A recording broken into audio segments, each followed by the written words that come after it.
اساتذہ کرام اور دور سے آئے مہمان اور میرے پیارے بھائیوں اور بہنوں، السلام علیکم۔ آج مجھے جس موضوع پر لفظ کشائی کرنے کا موقع ملا ہے وہ ہے اٹھو کہ جھکا دے کسی عزیز کا سر۔ تو میں اپنی تقریر کا آغاز اس شعر سے کروں گا۔ حسین کعبے سے جاتے ہیں کربلا کے لیے، حسین کعبے سے جاتے ہیں کربلا کے لیے، خدا کے گھر کو چھوڑ کر مگر جاتے ہیں خدا کے لیے۔ صدر علی بکار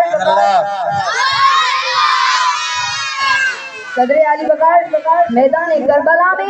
چلتے خیموں سے اٹھتا دھواں، فضا میں گونجتی ہوئی آواز العطش العطش العطش۔ جوان بیٹے کے سینے میں لگی پرچی، کہیں ننھے بچے کے گلے میں لگا تیر، ارے کہیں بھائی کے کٹے ہوئے بازو، کہیں بھانجوں کے بے گھروں کفن لاشیں، ارے کہیں ننھی سکینہ کی چلتی ردا، ارے کہیں علی کی بیٹی کے چلتے گوہر، کہیں عبد بیمار پر ظلم کی ابتدا۔ لیکن صدر علی بکار اس بے قدری کے عالم میں بھی امام حسین علیہ السلام حق کا عالم بلند کر کے دنیا کو یہ پیغام دیتے ہیں، اٹھو کہ جھکا دو کسی عزیز کا سر، اٹھو کہ جھکا دو کسی عزیز کا سر۔ جناب اعلیٰ، ایک جانب شاہ کی کرونیت عروج پر ہے تو دوسرے جانب باغ بہشت شہید نوجوان لاشوں سے بھرا ہوا ہے، تو ایسے میں میرے روح اللہ کو آسمان پر سورج کے مانند چمکتے ہیں اور انقلاب ایمان برپا کر دنیا کو یہ پیغام دیتے ہیں، اٹھو کہ جھکا دو کسی عزیز کا سر، اٹھو کہ جھکا دو کسی عزیز کا سر۔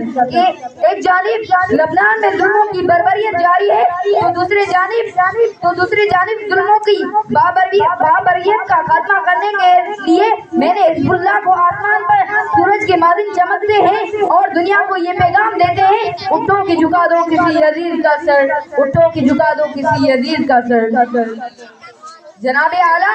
جب ایک جانب فلسطین میں ظلم کی بربریت جاری ہے اور لاشوں پہ لاشوں گرائی جا رہی ہے تو اتنے میں فلسطینی ننھے بچے اپنے ہاتھ میں پتھر رکھ کر اپنے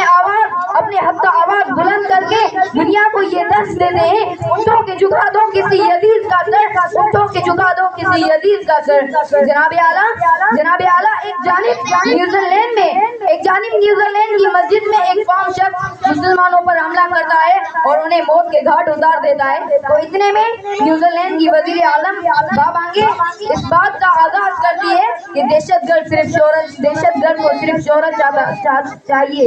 اور ہم اسے